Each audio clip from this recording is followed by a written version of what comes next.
Bonjour à tous et bienvenue dans ce nouveau numéro de Bantu Talks. Croyez-vous au monde occulte, à la magie, aux esprits, aux rites qui pourraient vous apporter gloire et fortune en échange de l'âme d'un de vos proches? Et si jamais c'était possible, feriez-vous le choix de vivre intensément et mourir jeune ou le contraire? Et si maintenant je vous disais que vous n'avez même pas besoin de réfléchir et que quelqu'un d'autre pourrait faire ce choix à votre place et vous laisser en assumer entièrement les conséquences? Entre sorcellerie et argent sale, mon ami m'a rendu fou. C'est le thème de l'émission de ce jour.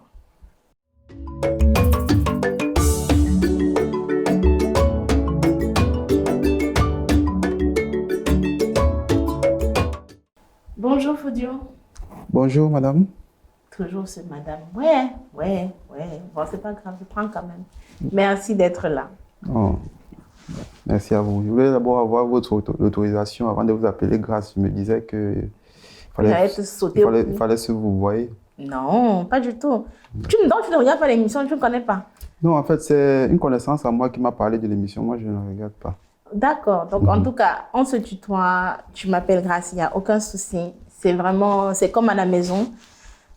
Oublie toutes les lumières, les caméras. On est entre nous. Je sais que ce n'est pas évident déjà d'être là. C'est pour ça que je remercie à chaque fois de prendre le temps de venir se confier. Ce n'est pas évident du tout. Donc, on ne va pas en plus mettre une couche de protocole, de choses genre. On est en famille, donc on y va simplement. D'accord. Dis-moi, qu'est-ce qui t'emmène ici aujourd'hui? Bon, ce qui m'amène ici, bien entendu, c'est mon histoire. Une partie de mon histoire.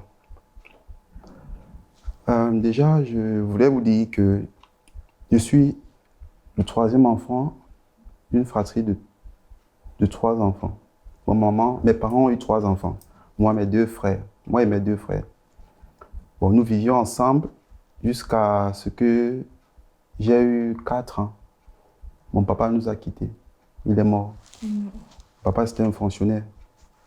Donc, jusque-là, nous avions eu une vie modeste. Oui. Nous vivions, et c'est papa qui tenait financièrement la maison. Ce qui faisait en sorte que la maman n'avait pas trop à se casser les méninges pour nous chercher de quoi. Bon, après la mort de notre père, bon, ça, c'est ce que je suis en train de vous dire, c'est ce que mes grands frères m'ont dit à moi, puisque j'étais encore très jeune. Très petit, oui. Oui. La maman, cette période a été très difficile pour la maman, parce que du jour au lendemain, elle s'est vue jetée à la merci de... Bon, elle s'est vue comme un agneau jeté dans la gueule du loup, parce qu'elle était à l'abri. Le petit salaire que mon papa avait, ça lui permettait de gérer la maison. Oui. Bon, elle n'envisageait même pas que quelque chose comme ça allait arriver. Du coup, la maman a commencé donc à mener certaines petites activités commerciales. La vente des prunes, la vente des prunes brisées avec le maïs. Des petites choses pour s'en sortir. S'en sortir. Pour vous nourrir. Voilà, c'était devenu... Mes grands frères, eux, ils étaient quand même des ados déjà. Je parle du deuxième. Du premier, lui, il était dans 18 ans comme ça. Bon, c'est ainsi que la maman donc vendait, et mes frères également l'aidaient pendant les grandes vacances parce qu'il fallait préparer l'année scolaire suivante. Oui. Bon, moi, comme j'étais encore un enfant, on va dire, ce sont mes frères généralement qui étaient vraiment au charbon. Ils allaient de marcher, souvent ils poussaient, ils faisaient le pouce-pouce. Et moi, je restais les Benjamins, bien sûr, je restais à côté de la maman. À côté de la maman, oui. Jusqu'à ce que j'ai eu pratiquement 8 ans. Et la maman m'envoyait de temps en temps pour aller vendre Elle mettait les ananas dans un plateau. Elle m'envoyait aller vendre pour que les revenus soient plus, du moins, qu'elle ait une plus grande marge. Oui, pour diversifier les activités, voilà. Pour pouvoir récolter, avoir plus de bénéfices, quoi. C'est comme ça que nous avions donc passé ces temps-là. Mon premier grand frère, lui, il était très intelligent. Ma maman, elle avait ce regret de ne pas avoir de moyens. Parce que si mon papa était encore vivant à cette période-là, sûrement mon grand frère serait dans une école une école prestigieuse, qui fait en sorte qu'il puisse mettre plus en exergue son talent et son intelligence. Donc, il avait la capacité, mais il n'avait juste pas la possibilité financière Oui, d'exploiter. Exactement. Il n'avait pas les moyens. Moyens. On n'avait pas les moyens pour pouvoir mieux exploiter également. Voilà, c'est ça. Bon, il se battait. À un moment donné, la maman voulait tout faire pour qu'il ait le baccalauréat. La maman, elle, proprement dit, elle n'avait pas été à l'école. C'est les anciens mariages. On va la chercher, on va chercher au village, ça, voilà. Très jeune. Voilà. Elle vient en ville, elle fait les enfants. Voilà, c'est pour ça qu'elle a même... Comme pour une femme de la ville, elle devait peut-être chercher à se débrouiller, même son mari travaille, mais elle, vu que son truc avant, c'était les champs, bon, c'est le papa qui s'occupait. Bon, bref, c'était juste une parenthèse. Ma maman a donc dit qu'il faudrait que nous, comme elle n'a pas pu fréquenter, que nous, au moins, nous ayons à l'école. Oui, surtout mon grand frère, parce que de nous trois, c'était le plus intelligent. Moi, bon, dès mon bas âge, ça y est, à partir de 4, 5, 6 ans, je me suis vite intéressé au football. Bon, j'avais ce talent footballistique, bon, j'étais bon. Oui. Après, tu sais, juste pour ce que tu dis l'intelligence. Il y a l'intelligence de l'école, il y a l'intelligence sociale, il y a l'intelligence... Tu sais, il y a différentes formes, en fait, d'intelligence. Moi, je trouve que ta maman, par exemple, qui s'est retournée courageusement, a commencé à faire des commerces, tout ça, c'est une intelligence aussi, et une force de caractère incroyable. Oui. Donc, c'est vrai que parfois, les gens qui n'ont pas beaucoup fréquenté ont un peu ce regret-là, ce complexe, alors qu'il ne faut pas du tout. Il y a différentes façons, en fait, de s'épanouir, en fait, dans la société. Donc, toi, c'était le foot. Toi, c'était le foot. Okay. Bon, comme tu disais tout à l'heure, le deuxième, lui,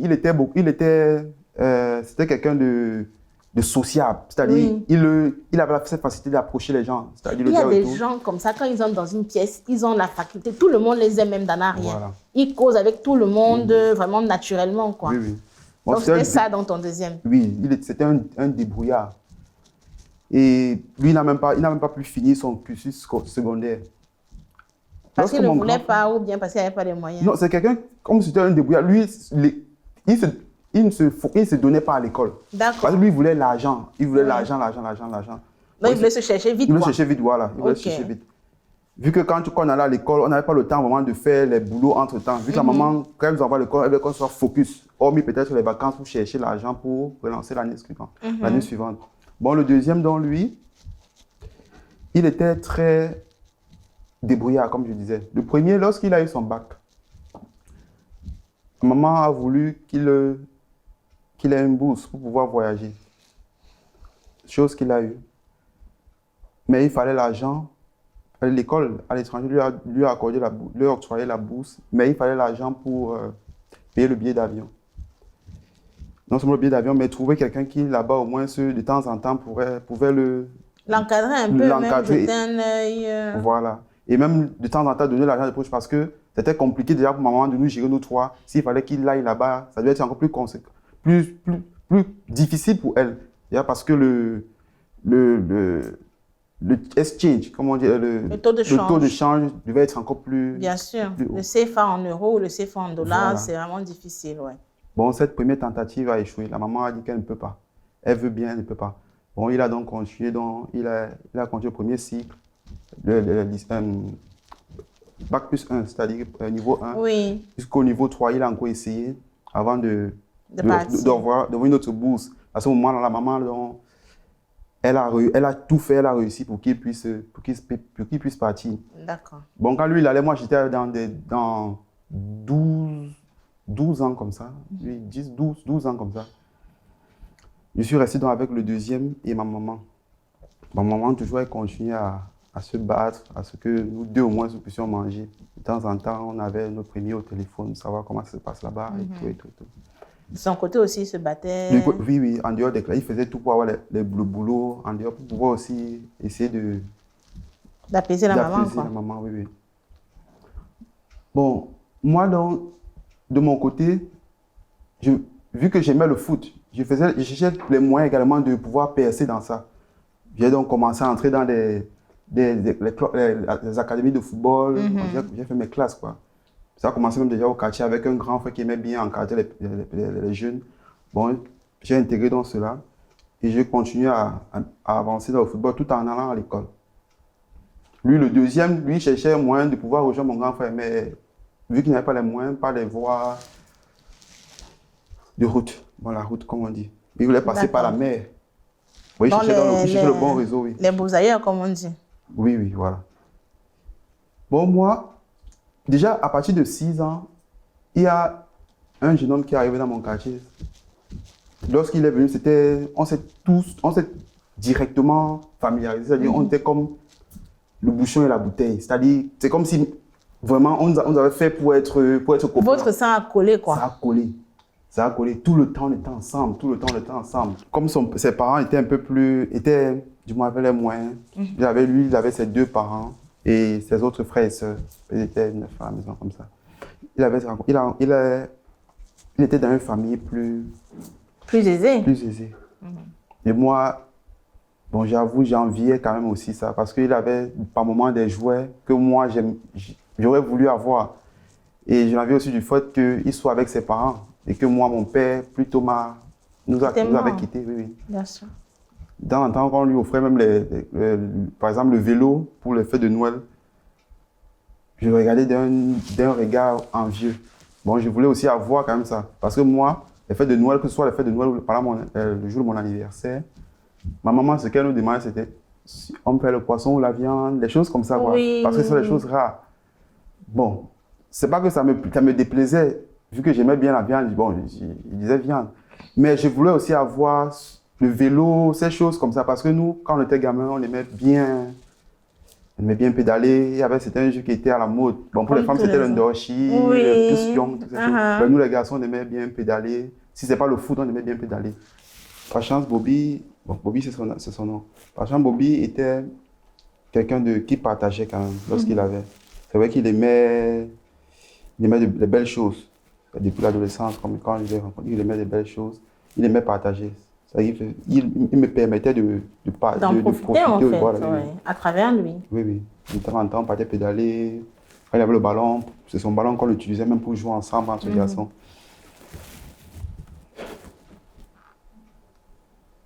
Bobby et moi, je ne dirais pas que c'était mon ami. C'était comme mon frère. Parce que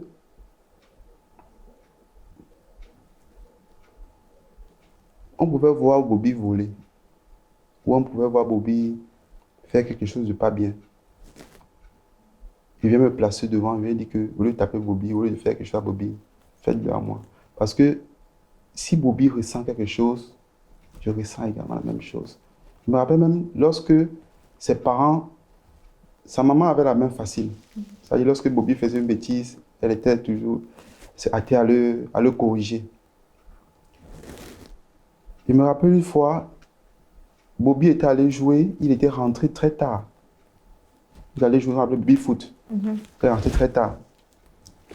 Bon, sa maman a constaté donc il avait volé son argent pour aller jouer. Pour aller jouer. Oui, oui. Comme il était rentré, en fait, on était ensemble. Bon, lorsque je l'ai donc laissé chez lui, en rentrant donc, j'ai écouté les fouets que sa maman lui donnait. Et c'était comme si c'était à moi qu'on donnait ces fouets-là. C'est pour que vous voyez la fusion qu'il y avait entre nous. Tu l'aimais vraiment beaucoup. Je pense qu'on s'aimait à cette période-là énormément. Énormément. C'est pareil pour moi. Hein. Ma maman aussi, si sa maman était comme ça, ma maman était 10 fois plus parce que élever les garçons, c'était pas facile. Avoir trois garçons élevés, il faut être à la limite un homme pour pouvoir... Pour les tenir. Pour les tenir. Bon, même lorsque je faisais les bêtises, lorsque ma maman me corrigeait, après quand je pleurais, Bobby était là pour me consoler. Tout. Le temps est passé, on avait pratiquement 14-15 ans, oui. Ma maman, elle a commencé à devenir un peu trop malade. Parce que lorsque mon papa était mort, vraiment, la tension a commencé. Elle avait déjà les séquelles de ça. Et à partir de ce moment, lorsque j'avais 15 ans, ça a ressurgi. Ma maman a recommencé à avoir la tension. La tension est revenue. Ça l'a affecté de telle sorte qu'elle n'était plus à mesure de pouvoir travailler normalement, comme elle le faisait avant. Je ne pouvais plus aller à l'école parce que elle ne pouvait plus faire les travaux difficiles qu'elle faisait avant. Oui. Bon, mon deuxième grand frère et moi, on se battait pour pouvoir l'épauler. C'était 2 ans plus tard, Bobby, lui, il a voyagé pour continuer ses études. C'était au Gabon. D'accord. Il est parti au Gabon. Ses parents l'ont amené, l'ont envoyé au Gabon. Bon, moi, je suis resté. Bien entendu, je continue à faire le foot, à jouer au foot. J'ai intégré certains clubs, troisième division, oui, oui. On jouait. Hormis ça, j'avais également des activités que je faisais comme j'étais manœuvre au chantier. De temps en temps, je partais au chantier. Après, je partais m'entraîner pour les matchs du club. Bobby est parti au Gabon et moi, je suis resté au pays, dans mes activités footballistiques, avec le chantier. J'essayais de joindre les deux bouts pour pouvoir épauler la maman. Et mon frère, qui est allé, le premier-né, c'est vrai, de temps en temps, il a envoyé un peu. Parce que son école, c'était pas vraiment fini. Oui. Parce qu'il était en cycle doctorat. Et plus tu avances, plus ça devenait encore plus compliqué. Voilà. Bon, je continue à travailler, je continue à jouer au football, jusqu'à ce que j'ai eu 22 ans, 22 ans, oui. Bobby, on restait toujours en contact. Au téléphone, on était tout le temps au téléphone. C'est comme si on n'avait pas, c'est comme si on n'avait pas voyagé. La complicité, elle était toujours là. Ça matchait toujours. Ma maman, donc, elle a rechuté. Et cette fois-ci, c'était plus grave parce qu'on l'a amenée à l'hôpital. Bon, moi, avec mon boulot que je faisais, c'est mes 2 boulots, parce qu'en tant que footballeur amateur et manœuvre, C'était les chantiers. voilà, j'avais quand même j'avais quand même mes sous. Bon, c'est avec ça que je tenais la maman. Et j'ai oublié de dire que mon grand frère, le deuxième, il avait réussi à partir. Okay. Quand j'avais dans les 19 ans, il a réussi à traverser. Parce que lui, depuis, il se battait pour pouvoir partir. Oui. Bon, j'ai resté dans la maman pour pouvoir l'aider avec ses médicaments et tout. La maman, comme je dis, la maman a chuté. Je l'ai amenée à l'hôpital. Ses premiers soins, que ce soit les premiers soins, les frais d'hôpitaux et tout, c'est moi qui m'en chargeais. Cette période-là également, j'ai même fait la rencontre de Diane, ma fiancée actuelle. Avec elle, avec son aide également, parce que de temps en temps, elle m'aidait à garder la maman pour que j'aille travailler. Quand je jouais également, on me donnait quand même de l'argent. C'était pas trop grande chose. Oui. Jusqu'à ce que ma maman, elle rechute gravement. Elle tombe au coma. Ça devenait de plus en plus difficile parce que je n'arrivais plus à gérer moi seul. C'est vrai que le premier-né, il a envoyé un peu, mais à un moment donné, il me dit qu'il ne pouvait plus. Il me disait quand même qu'il va essayer de prêter. Moi également, de mon côté, j'essayais, mais ça ne donnait pas. On continuait seulement de s'endetter. On plongeait dans les dettes. Comme ça, j'ai parlé de la situation à Bobby. Et lui, là-bas, ça allait, les choses marchaient pour lui là-bas. J'avais demandé à Bobby donc, de me faire un prêt de 200 000. Parce qu'il fallait amorcer les frais. C'était compliqué. Chose que Bobby a faite. Là, il n'y a pas de souci, il m'a aidé. Mon frère donc aîné, peu de temps après, il m'a restitué l'argent pour pouvoir rembourser à Bobby. Oui, lorsque ça allait de mieux en mieux avec la maman. J'ai pris l'argent, j'ai voulu envoyer à Bobby. Bobby a dit que non, il n'y a pas, c'est la famille. Je n'ai pas à lui envoyer. Ma mère, c'était comme sa mère. L'année dernière, Bobby il est rentré au pays. Normalement, il est passé aussitôt à la maison. Bien sûr. Vu que oui. Pour voir comment la maman se portait depuis ce temps. Également pour se revoir. Après, ça faisait des années, on ne s'était plus revus. Bobby m'a mené dans de beaux endroits. Manger de la bonne nourriture raffinée, bon vin, tout, la belle vie, quoi. Bobby il m'a demandé, par rapport au football, on fait comment? Parce qu'il avait un réseau pour pouvoir me faire intégrer un club assez prestigieux de la ville. Mais moi, j'ai dit que s'il fallait passer des tests techniques, il n'y a pas de souci. Oui. Si c'est un réseau tout droit et sans truc en fait, sans truc compliqué, parce qu'on connaît notre milieu. Il y a beaucoup de choses qui se...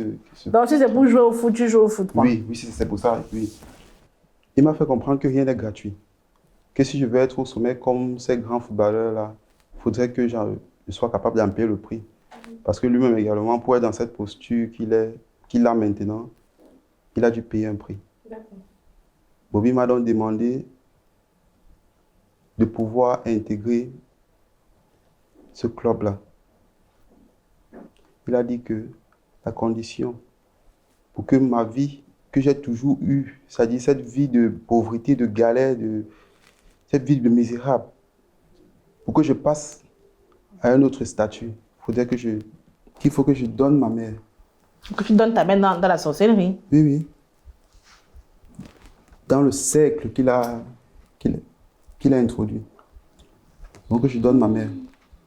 Il dit, Bobby, ma mère que tu disais être ta mère également, parce que toi et moi, nous sommes frères.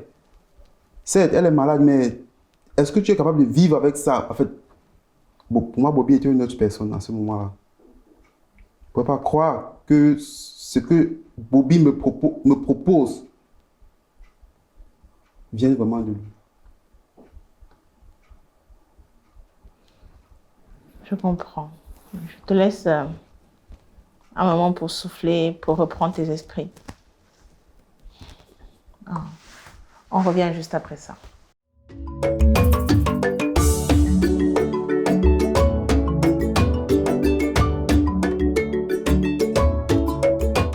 La première question sera vraiment la mienne parce que quand on préparait l'émission, tu as parlé de folie, entre guillemets. Pourtant, quand tu as déroulé ton histoire, tu n'en as pas fait allusion. Donc, je ne comprends pas bien le rapport, en fait, entre les deux.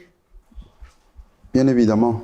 Lorsque Bobby m'a proposé ce qu'il m'a proposé, bon, j'étais tout... Non, c'était tout non. Il n'y avait pas de discussion à faire par rapport à ça. Bon, il a dit qu'il a compris. Après quelques temps, il est rentré au Gabon. Et de là, il m'a encore appelé, il m'a encore recontacté pour me faire la même proposition. Et il voulait toujours que tu vendes ta mère dans la sorcellerie. Il voulait toujours que je le fasse. OK. Et j'ai toujours gardé la même ligne. Je n'étais pas d'accord du tout. Il a dit qu'il a compris. Il faudrait que je sache que je vais donc subir les représailles. Il dit représailles de quoi? J'ai rien à rendre compte à quelconque organisation ou même à ta fratrie ou quoi que ce soit.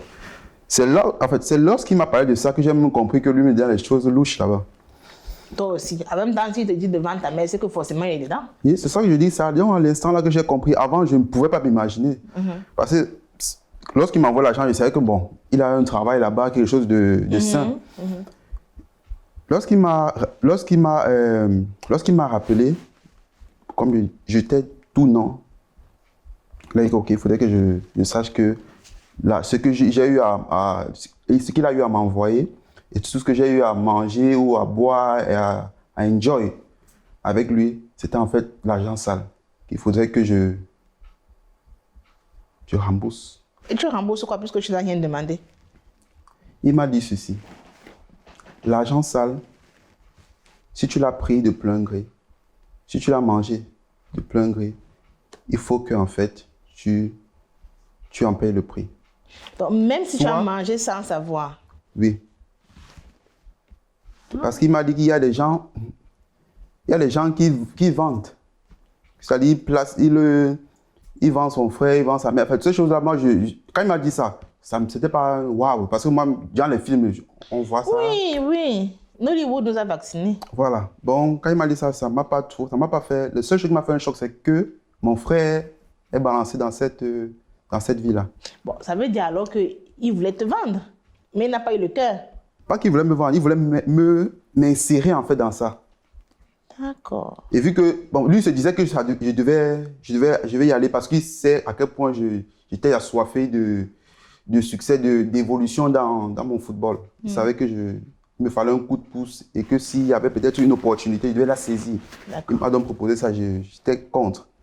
Il a dit qu'il n'y a pas de problème. Il va assumer les représailles. Certes, à ce moment, je n'étais pas trop chrétien et tout. Ça avait juste, comme tu as dit tantôt, celui qui ne sait rien, rien ne peut lui arriver.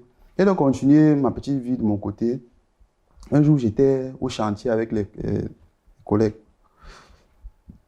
Lorsque j'étais en train de travailler, j'ai eu un sérieux mal à la tête. Du moment où j'ai crié, jusqu'à, il y a de cela 4 semaines, je me rappelle de rien. Bon, c'était le trou noir.